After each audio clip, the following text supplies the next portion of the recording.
Hi, welcome to another interesting edition of our Citi Sports 1v1 interview. Today we're not talking to a footballer, we are not talking to a boxer, but there is somebody we're going to talk to who is in the motorsports business and also follows football in the UK. Let me just introduce my guest. His name is Lewis Appiagyei, Ghanaian British motorsports driver. Lewis, it's good to have you. Appreciate it, thank you. Let me just speak your initial thoughts. I mean, how many days have you been in Ghana? So we arrived about 2 weeks ago, so the week before last Thursday. So yeah, it's been great. What do you make about the whole surroundings? I'm sure you've been touring around, looking around. What has caught your attention? Yeah, no, it's been great. I mean, this is my second time here in Ghana. Last time I came was the year of the return in 2019, and it's crazy. A lot has changed since then, and yeah, it's just been great.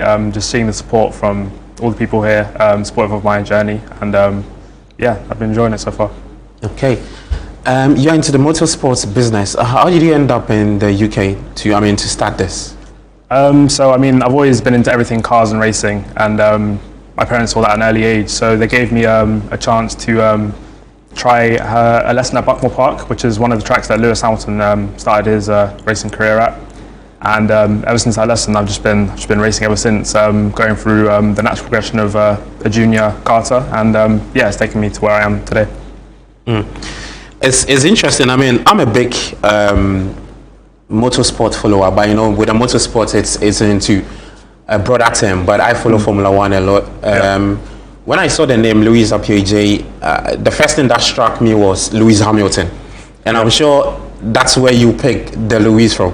No, it's crazy because I mean, when I was born, he was still in the junior series, so it's not like he was a big star at that time. It was just a crazy coincidence. I mean, even my dad's name's Anthony, his dad's name's Anthony. I mean, there's loads of crazy similarities, but yeah, just a coincidence. But just your thoughts on him. I mean, we'll get to you later, but your thoughts on him. He's not been the Lewis Hamilton we used to know. 7-time world champion, moved away from his team, moved around a lot. People say he should retire. I don't know where you belong on that. Yeah, no, I mean, obviously there's going to be the critics online, but they don't know what it's like to be a racing driver for starters, and also at the pinnacle in F1. And obviously he's moved to a new team. There's a lot of teething problems that they have to flush out, and you can see just when he's on track, obviously he's still getting to grips with his new engineer, and I think next year with the new regulations, once the car is more accustomed to him alongside Leclerc, because obviously the car was developed under Leclerc and Sainz from last year, he didn't really have a lot of input into this year's car, so hopefully next year we'll see more of a good representation of what he can do with Ferrari. So. Okay. I would want to know from you, I'm sure you started with the karting at age 7. That's a huge ladder that you have to climb to get to Formula One. But I'm sure that's your biggest dream, of course, to be repping for any of the cars. Which one is your favorite, though? Definitely McLaren. I mean, not because they're good now. It's funny because, I mean, I've been a McLaren fan since I started watching in 2007, obviously when Lewis started. And obviously throughout the years, especially after Lewis left, McLaren have had a lot of rough periods. But obviously now it's good to see that they're back at the top. And yeah, I think if I'd choose a team to race for, it'd be definitely McLaren. I'm sure every Ghanaian will be rooting for you, especially people who know or can connect with what you are doing in the UK. But how did this get here? I just realized that you're now being known as the youngest driver to compete at the prestigious Dubai Autodrome. That was one of the achievements I looked at. And how's that for you? Yeah, so this is one of my many championship trophies. I won this last year. Obviously, my karting career has stemmed from since I was 7 years old, and even to now, I still use it a lot for training. So this is what this is a result of. I went last year back to Buckmore Park, my home track, to just get a bit more experience in, because obviously taking the step up into cars has been it's really expensive, because obviously motorsport's an expensive sport, and it's more really about finding the finances to move up rather than actually your skills on track. So yeah, I've been using that as a way to stay sharp and obviously to keep physically fit. And yeah, we won this, and as well as this, we won the Summer Championship trophy as well. So it was a good achievement. Okay, your visits to the NSA boss, Jan Pofrankra. I'm sure you've been doing some research about karting here in Ghana. Yep. Is that to refine the sports? Because we do karting here in Ghana, but I think it's more of a recreational business.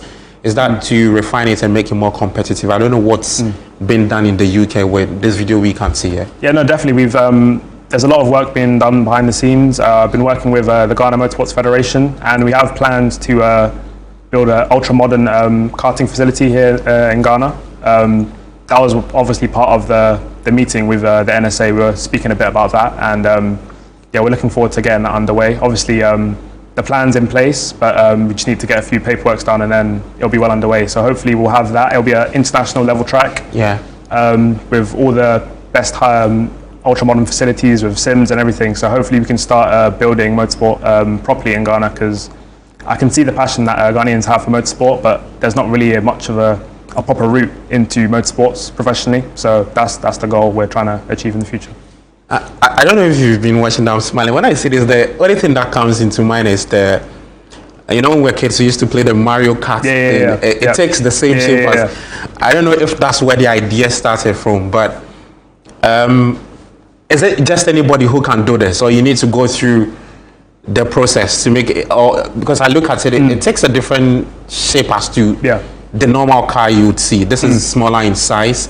Is it just anybody who can get into it and start doing it? Yeah. So for this in particular, I mean, go-karting, yeah, anyone can do. I mean, Buckmore Park especially, you can just you can book an arrive and drive session and have a go yourself. As for competing at professional level, it's obviously a lot more work you need to put into it, because obviously anyone can come and compete, but then winning, that's a different story. And even F1 drivers find karting difficult physically, because going around the track in those karts, being shoved around the corners, it's definitely a very physical sport, and it's a different skill set from racing on track in cars. Because obviously the karts obviously it's a much smaller kart, and it's a lot more nimble. It's a really different skill set. So there's loads of different skills in motorsport you need to learn to reach the top. How's support from the family been? I see you came here today with Daddy. Yeah. I'm sure they've been with you right from infancy. How's the support been for you? Yeah, no, it's been great having support from my parents, because obviously it's a dangerous sport and a very expensive sport as well. So it's been great to have their support, because without their support, I wouldn't be where I am here today. So it's been great to have them, and I mean, I've even been able to reach places I've never thought I would have reached, because the barrier to entry in motorsport it's really high, especially with the finances, because it's a really elitist sport, and it's a lot more about who you know and the financial support you have. So to have them and the different ideas we've put together to get to where I am now, it's really thanks to them. Yeah. Interesting stuff. I would want to know, I look at you and I look at the age you've gotten to. I mean, there are same racing drivers at the highest peak in Formula One. George Russell and all these drivers, upcoming drivers are also. What would it mean for you finally to get to that level? And then if you can tie it with how you were combining this with education, school, because you started at a very young age. Yeah, no, it would mean everything really, because I know I've got what it takes to be at the top, because there's drivers in F1 and drivers in F2, F3 that I used to race against all the time. It's just a case of me getting the financial backing to get into those series. So I know that's definitely the goal, and I'd love to have that Ghanaian representation in the sports day. The fans back at the watch party will have someone to support, and obviously with the educational side, I've always been able to keep a good balance with my education and racing, because obviously I started when I was 7, so I was still in year 3 back in school. Always managed to keep a good balance, and now I'm just trying to do it full time to make it work into my career. Louis, you're probably British-Ghanaian. Yep. If I'm to push you, if you had to pick one of the flags to represent in Formula One, what would that be for you? I'd really love to race under the Ghana flag. Obviously, there's a lot more intricacies into it, because for example, if you know Alex Albon, he is born in the UK, has a heritage in Thailand. He races with the Thailand flag, and I think it's really a case of where I get the backing from. Okay. Because say for example, I can get a bigger corporate sponsorship in Ghana, then it would only be right for me to race under the Ghana flag. But obviously I'm also half German. If I have German backing, then it'll be a German flag. But that's why we're here to help spread the word in Ghana, and hopefully we can get some help from some corporates in Ghana to help make a Ghanaian driver a possibility. I stand to be corrected though, but I think the last time I checked with Formula One, I think it was in 2030, that they said that the news, Formula One will reach South Africa. That would be the only African country to actually have the sports there. Yep. Here in Ghana, we had a former sports minister speak about introducing the sport here in Ghana. This is an expensive, like you said, an elite sport. Yep. Do you think that is feasible? I think it's definitely possible in the future, because obviously the steps we're making with the kart track is probably the first big step towards that. Once we get that done, I think as long as we can get the funding, because that's the real hurdle, then it's definitely a possibility, because there's obviously a lot of passion there. I've been to 2 of the watch parties on my journey today, on my visit to Ghana, and seeing the passion that the fans have for motor racing. It would be great to have a proper grassroots motorsports community here in Ghana, so that's the goal. Does the sport scare you? I asked you because when I watch, as a journalist, I think the last time I saw Yuki Tsunoda, who had his car somersault, I think he got saved by the halo. Yeah. Caught fire and stuff. They had to pull him out. You look at all these things, that unfortunate things that can actually happen. Does that not scare you? No, not really. I've been doing it for such a long time now. Obviously, I've accepted the dangers, and knowing, I think it's a case of all the work and hours I put in. I know that I'm a safe driver. I know that all the people around me also understand the dangers, and they know what they're doing. So obviously, you always know in the back of your mind that it's a dangerous sport, but it's usually a rare occurrence. And now with all the advancements we've seen in safety, I think it's not really something I think about a lot. Great stuff. Now let's do this, training mindset and lifestyle. What does a typical week of training and preparation look like for you? What do you go through? If you can run me through, and to say this here, it means that you've put in some sort of work to get to this level. Definitely, yeah. So obviously, I have a sim at home, so a lot of my training is done on the sim. So I'll wake up in the morning, do my exercises, do my exercise routine, have my breakfast, and then literally just jump on the sim. Because my sim is able to replicate all the same forces that I'll feel in a car, other than obviously the G-forces. I have the same force feedback through the wheel and the same force in the pedals. So it's a really cost-effective way of getting a lot of track time in, because other than having to hop in a real car, drive all the way to a track, then spend $1,000 to have a test day for one day, I can just do it in my room for as much as I want. So yeah, literally a typical day would just be wake up, do my training, and then hop on the sim. What would be that most exciting car you'd have driven or you will drive?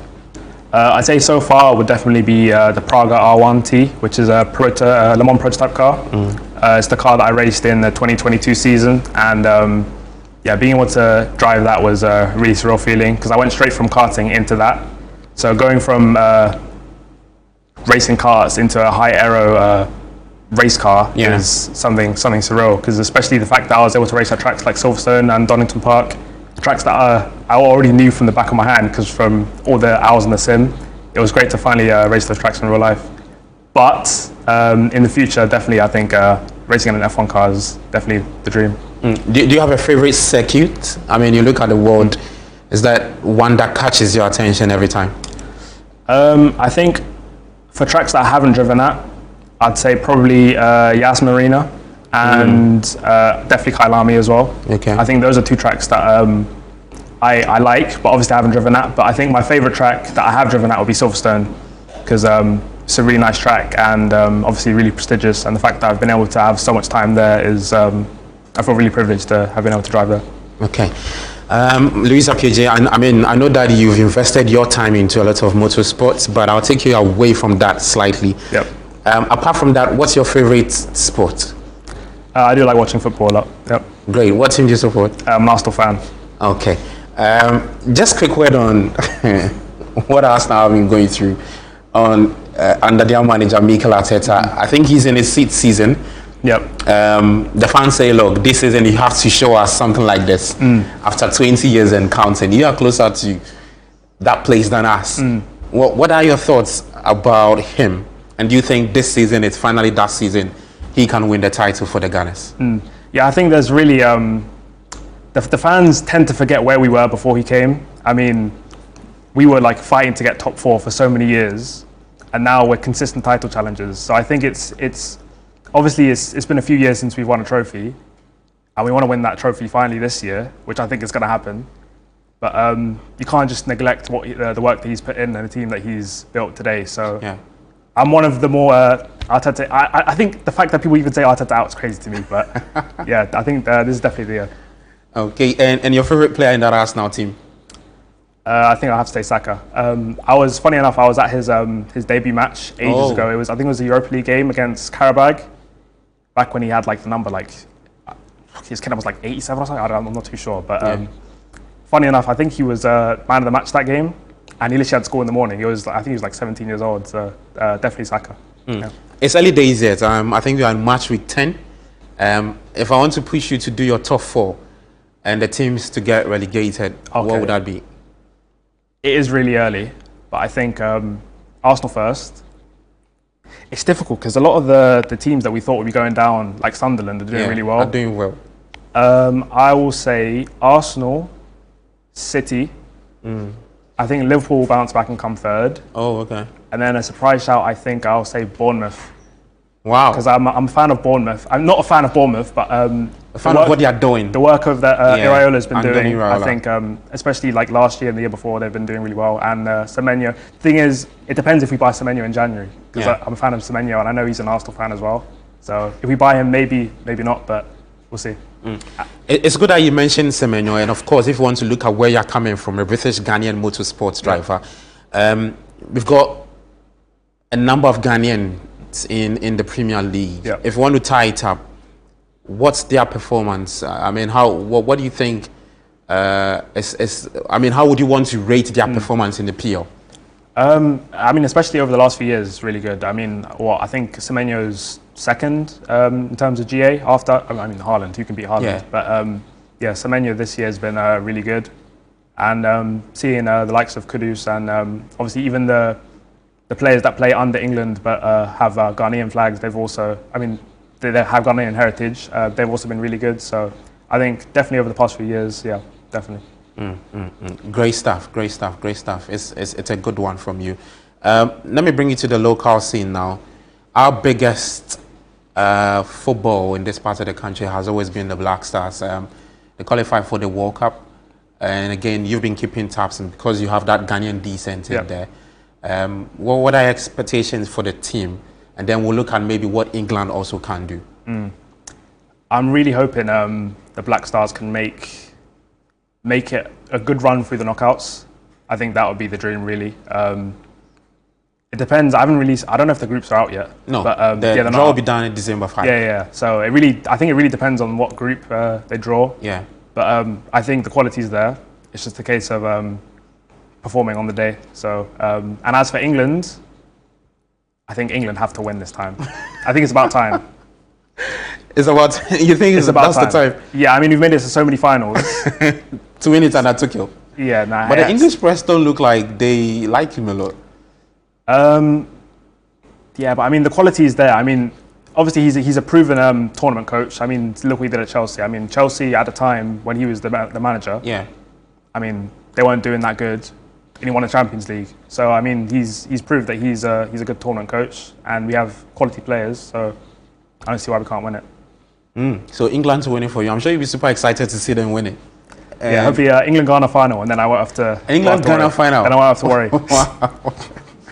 Which country are you going to support today? I'll be supporting whoever wins. Louis, I mean, we've watched two of the greatest players in the last, let me say, 2 decades. Maybe if you want to extend it, I'm talking about Ronaldo, Messi. Where do you belong, Ronaldo, Messi? Messi. And why? Messi. Has to be Messi. I mean, Ronaldo, obviously, you can appreciate the work he's put in and how good he is as a goal scorer. But I think it's undeniable, Messi's talent. I mean, he's going to end up number one when he retires for me. personally. Messi for you? Yeah. All day? Definitely. Okay. Yeah. How about any stuff you know about Ghanaian dishes and music? I keep... my music taste is really broad, and I have loads of different playlists. Obviously, I have my UK stuff, my American stuff, and I also have my Afro playlist. And obviously, there's loads of UK artists that have Ghanaian heritage, like Stormzy, that I listen to. So, yeah, I enjoy that. And as for the food, I mean, I've had a lot of... okay, that'll be a lie, not a lot, but I've had a few dishes here, and yeah, I've enjoyed it so far. Okay, that's great. That's great. That's great. My final 2 questions, and then we'll wrap it up. If you were not a motorsports driver, what sportsman would you have been? It's a difficult question, really, because I liked football, obviously, so I could say I'll be a footballer, but alongside the racing, I couldn't do football because obviously if I got injured in football, it would mean no season for me. So I did a few other sports to maintain the fitness. So I used to fence. Okay. So I was a champion fencer in London, so maybe fencing. And also I liked doing a lot of track and field. I think my PB when I was in year 11 was about a 10.9 in 100 meters. So I could have been a sprinter maybe. Oh, yeah. Athletics. Yeah. I see. Ghana has an okay history when it comes to performing at the athletics, and it's the only blip has got to do with our performance at the Olympics though. But that's a very, very good one. My final one, your biggest ambition in the motorsports world. I know you've mentioned that you want to get to that top, but yep. Just to climax everything, what would be that biggest achievement for you? I think it's transitioned for me over the past few years. I mean, obviously my goal has always been to reach F1 and become an F1 champion. But I think now it's more turned into a case of I want to do that as a means to break down the barriers for the next generation. Because having lived in the sport for past 14 years and having seen how difficult it is for talent to break through due to the financial barriers, I really want to help the next generation make it a bit easier for them, especially for people that don't come from as privileged a background. So yeah. I think that's definitely the main dream for me. Do you think we would ever have a Ghanaian whether in the motorsports, F3, F2, F1? I mean, if I can get the corporate sponsorship, then there'll be one you next think year. I'll make that? I'll be there next year. So that's the goal. Yeah. Okay, Lewis, thank you so much for your time, and I appreciate it. And congratulations on this. Hopefully, the next time you show up here, it would be you coming with that bigger prize. I mean, competing in the Formula One space, and we would also be keeping tabs on your progress, and also be making sure that we can contribute our quota to making sure that you reach that highest level. We appreciate this, and this is really beautiful. I'm sure you were really excited to have clinched this, and there's many more that you probably could not even bring here. Oh yeah, this is one of like 500. Yeah. One of 500. 500 trophies. I have so many trophies. Yeah. Yep. And all of it is in your room? No, not anymore. It used to be. Because now there's so many. There's some in storage, some downstairs, some like on the stairs. It's too many. Wow, you mean you spread the trophies in your room? Yeah, there's literally so many. Like there's no space anymore. So, yeah. That is wild. Yeah. And like I said, I'm hoping that you get that big one in Formula One. So this was the Pro Series. Yep, last year. Standard Winter Championship 2024-2025. It happened where? Buckmore Park, yeah. Okay. So this is the Winter Championship. I also won the Summer Championship. So I have 2 trophies that look just like this. So, That's big. Thank you so much. We appreciate your time. Appreciate it. Thank you. And all the best in the other competitions you'll be competing. Like I said, we'll be keeping tabs on how you fare and also contribute or push you to the highest level. So yeah, that's Lewis Appiagyei. He is a British Ghanaian motorsports driver, hoping to climb to the highest level. That's the F1. And who knows, maybe he could be competing with Lewis Hamilton. That's if he doesn't retire Max Verstappen or any of this, Formula One drivers. But it's big for him, and to have somebody who's got Ghanaian descent also on the tracks, that's very, very huge. And so we appreciate that you came through to do this with us. Thank you so much, Luis. And I'm Gabi Ofe. There will be some more exciting 1v1 interviews to have for you right here on Channel 1 TV. There's more for you. Stay tuned.